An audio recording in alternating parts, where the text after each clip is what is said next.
during resurrection says he went missing and went to heaven. He actually came to India after that and spent his life in India, especially the northern part, Srinagar, Kashmir side. I have been to his grave. This book actually mentions about the relationship of Kriya and what's written in the Bible and the theory of Genesis, how the world came into existence and all. It's all documented here. He had 11 or 12 students, Saint Paul, Saint John. They all have been Kriya masters, and they wrote about their death experience. And death experience is that alternative state of consciousness that you experience during Kriyas. You see how Kriya Yoga is following, choosing either householder or you were a householder, now saint, or completely renounced. It doesn't matter. Kriya Yoga is for everyone. My name is... What's my name? And what's your name? Actually, very deep question, and we can spend all time talking about this. How many of you have read the autobiography of Yogi? Sorry, how many of you have not read? Okay. Get one book. It's not a book, it's a reference material. Babaji came into light, Hanji Babaji, to this part of the world around late 1800s, where 70, 80, 90, around. And so there was this person called Shyamacharan Lahiri. Later on he becomes Lahiri Mahashaya. Shyamacharan Lahiri ji was working in the government department during British colonial period, and he was posted in eastern part of India, northeastern part called Danapur in Bihar. And he receives a letter from his superiors that he's been transferred to the northern part of India. The state is called Uttarakhand and the place is called Ranikhet near Almora. So he goes there and he would go for a morning walks. And one day he's on the morning walk, he hears the word that someone is calling him, but there is no one around. So he follows the sound. He follows the sound and it leads further into the deep paths. So he follows the path, and then that's where he witnessed a beautiful young, I would not call person or incarnated being, but for talk purposes, there was this person, a young person, and I said, "You have come." And the story goes that he reveals that I have been your master from the path. And Shyamacharan Lahiri ji recognized this from the past lives. But before he does that, he touched his forehead. And Shyamacharan Lahiri Maharaj goes into the trance, into the samadhi, into the higher state of awareness, where he sees he's in the golden palace. He's been served. Everything is so real. And then he comes back the next day and everything is vanished. So then Babaji says, this was your prarabdha or your desire from the last lifetime, that you would want to experience a royal, lavish life. So if that desire is not fulfilled, you would be stuck. Soul is, till the desires are met, the soul cannot move forward because the experience is not complete. And then the conversation happens. And then there Babaji initiates Lahiri ji into the Kriya Yoga and say, been master from the past lives. Now it is for you to go into the world and teach Kriya Yoga. But Lahiri ji says, but I am posted here. How can I go back? I'm in a job. He said, don't worry. I have put a thought in your superiors. Things will be taken care. Few days later, Lahiriji gets a letter from the boss that it was by mistake you were sent here. It was this post was for somebody else, so you are recalled back.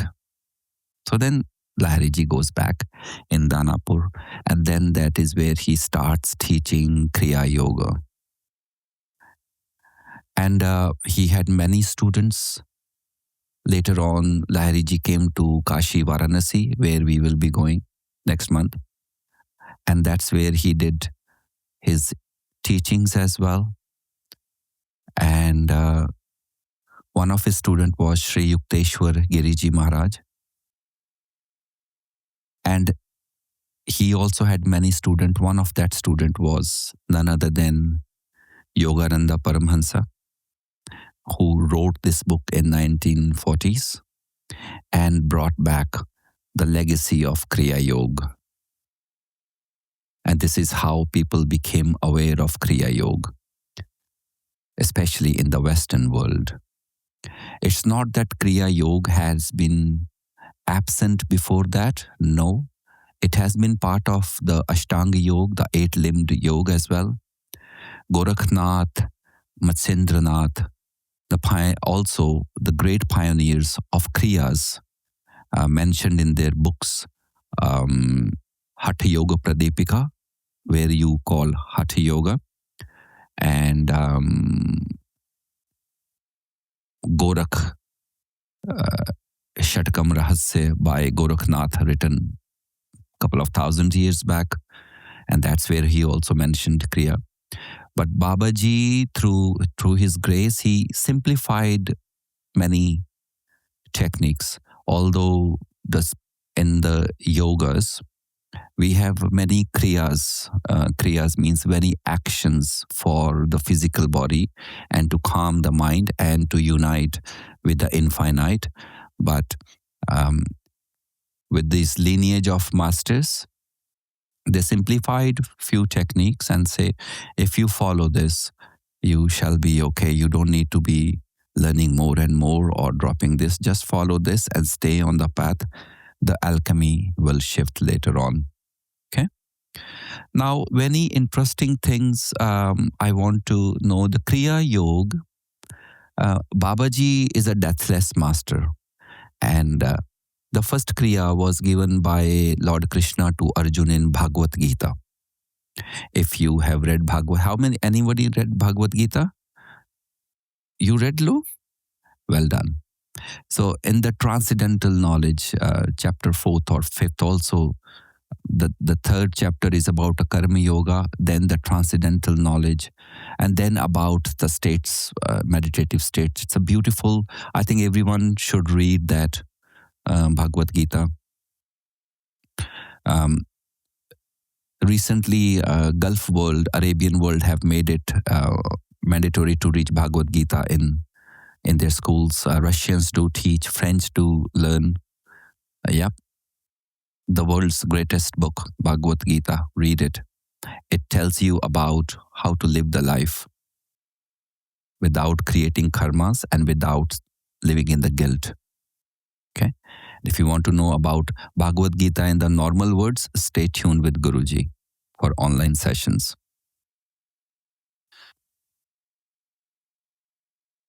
Babaji is a deathless yogi. And this is how Jesus Christ was initiated during the missing years of Christ from 14th to 30, 29 or 30.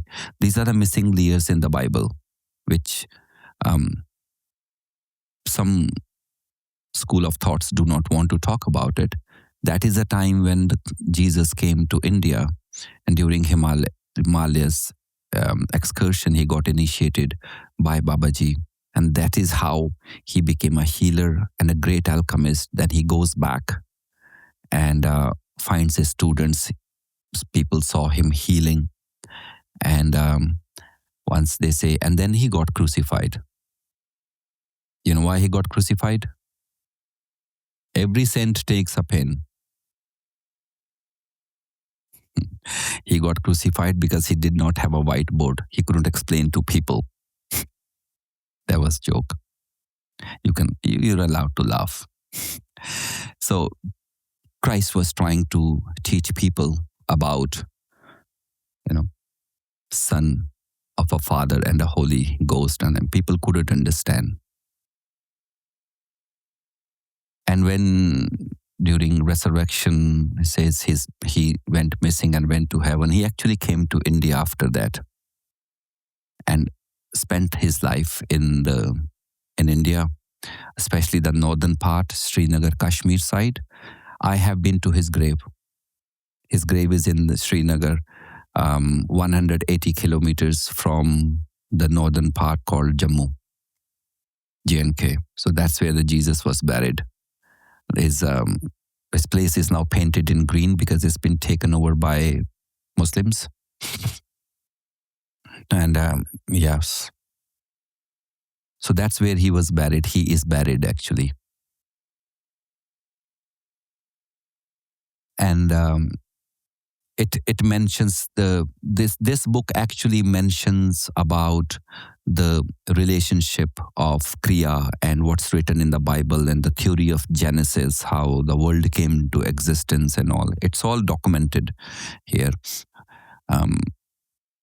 He had 11 or 12 students, Saint Paul, Saint John, they all have been Kriya masters, and they wrote about their death experience. And death experience is that alternative state of consciousness that you experience during Kriyas. So here Babaji is a deathless yogi, and he chooses a householder. Lahiri Baba had 5 kids. And he was into the normal world, smoking and eating and 5 kids and no problems. Babaji chose him. Okay, he didn't see that, okay, do you wear long robe or orange robe? No, he chose as per the karma of that soul. The soul was ready and he was chosen. The soul was chosen. That's it. That's the only qualification. Have you crossed the minimum threshold? That's every soul matters without caste, creed, culture, color, nothing. So Babaji chose a householder, and his student was Sri Yukteswar Giriji, who had a daughter.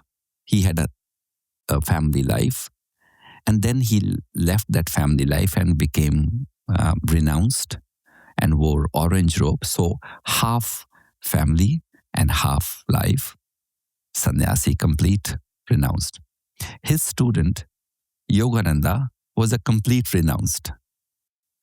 You see how Kriya Yoga is following, choosing either householder, or you were a householder, now saint, or completely renounced. It doesn't matter. Kriya Yoga is for everyone. So if now the organizations, it has become that Kriya Yoga has become the intellectual property of some organizations who are, now Kriya actually lineage demolish all that belief system. So, and it's not that you follow, see, the name was normally the school of thoughts is, we have school of thought. Someone is like a Giri, for example, Saraswati, Brahmananda Giri. So their whole lineage will be Giri, like Mr. Singh, or Mr. Smith will Mr. Smith and Smith. But this Kriya lineage is Babaji, his student, Lahiri Mahashay, student Yukteswar Giriji, who comes from a particular school of thoughts. And so his student should have been Paramhansa Giri, Yogananda Giri. But no, when he was being initiated and he said, what name would you like? Yukteswar Giriji asked Yogananda, what name would you like? And his name was earlier was a Mukunda. He said, I like Yogananda. Okay, Yogananda it is then. So whatever name you like, you get initiated. You don't have to be Yogananda Giriji. And later on, his student, once he passed in 1950s or 60s, then they gave him a title of Paramhansa after his departure. Paramhansa. Param is supreme. Hans means the pure one. Swan, it actually translates to swan. The swan is considered as that pure bird who, if you give milk and mix the water, he will drink only the milk and water will be separated. So that is Paramhansa. So this is how now Kriya Yoga started by different people teaching it. My history with Babaji is a long history. First time in this life, I remember when I was around 4 years, I had these divine visions. The super initiations were going on, but at that time, I was taught by my parents that I had some medical issues. I had some issues that took me to the doctors. But later on, when Mother Kali, Goddess Kali, revealed herself to me, and then they revealed that we've been initiating you since when I was 4 years old.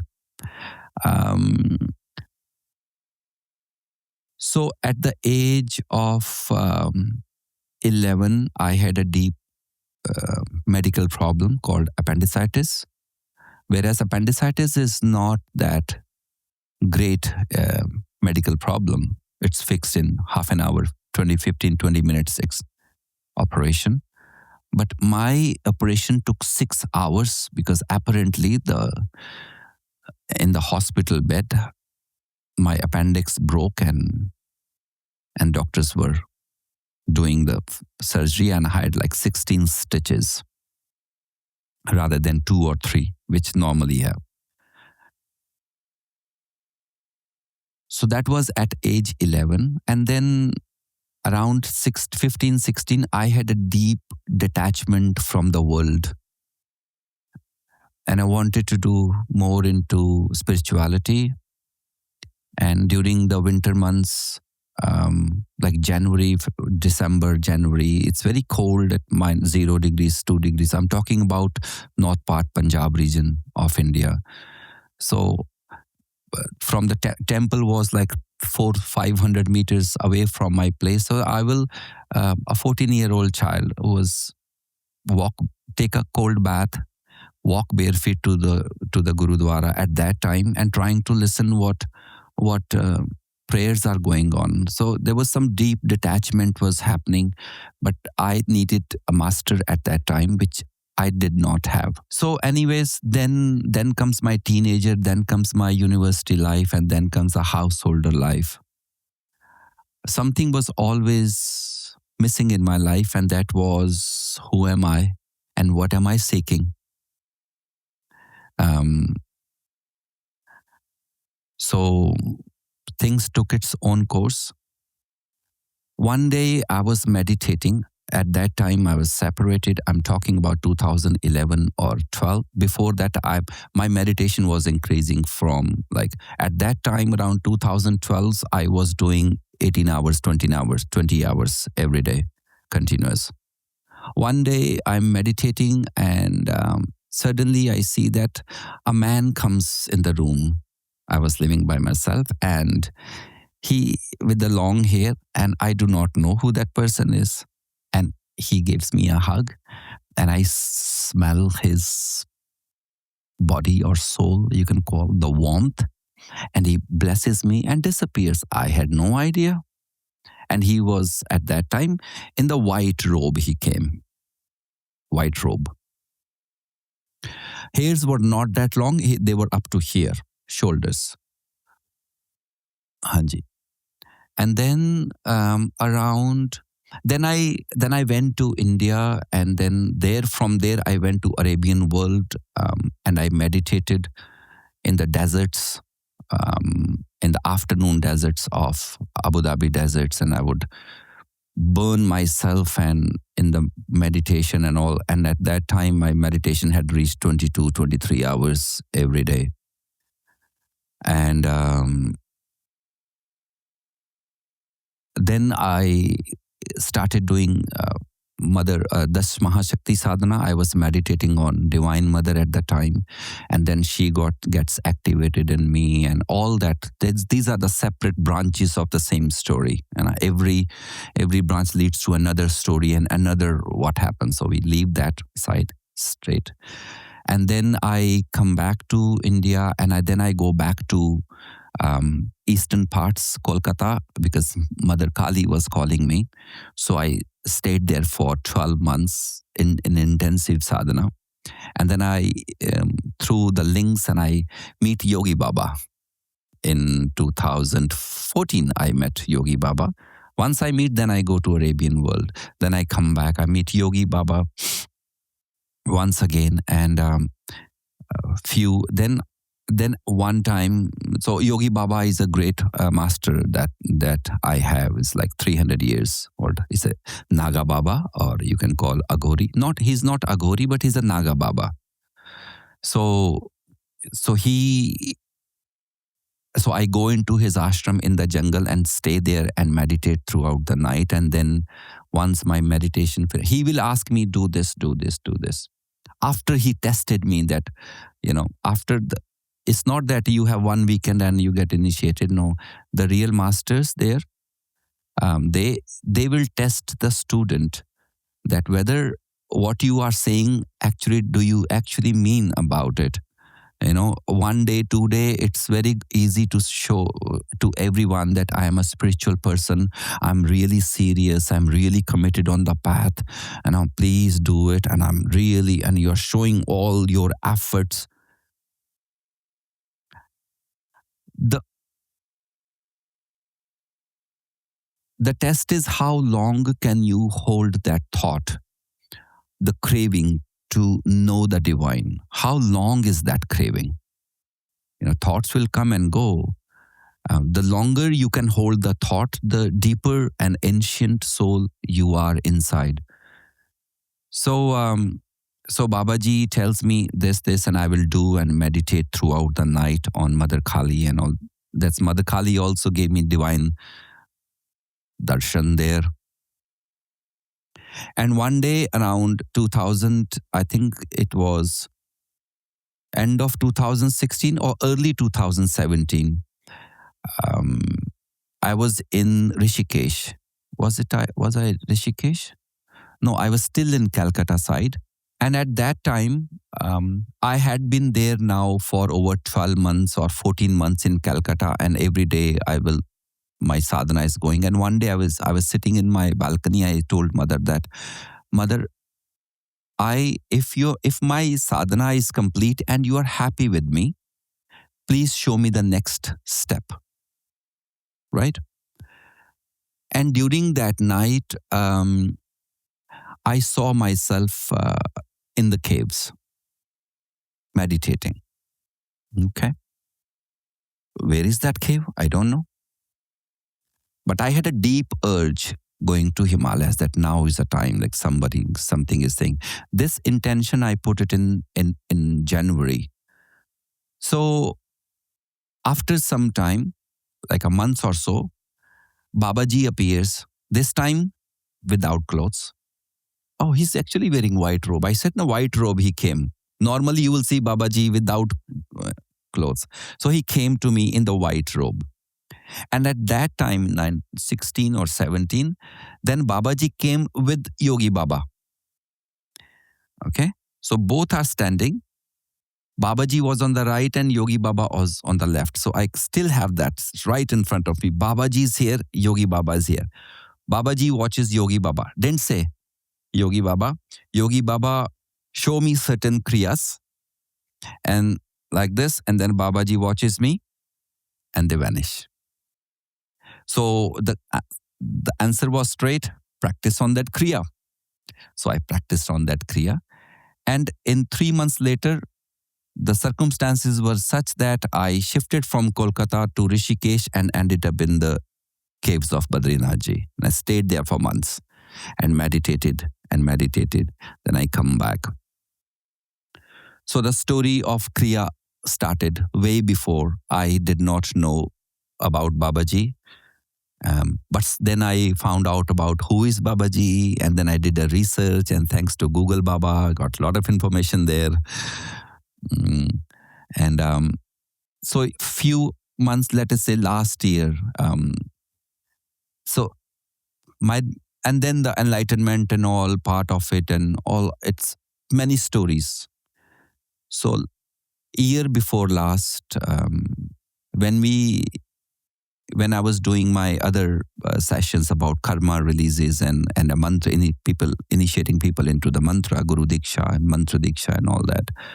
Then once again, Babaji came and said, okay, Babaji now wants me to teach Kriya Yoga.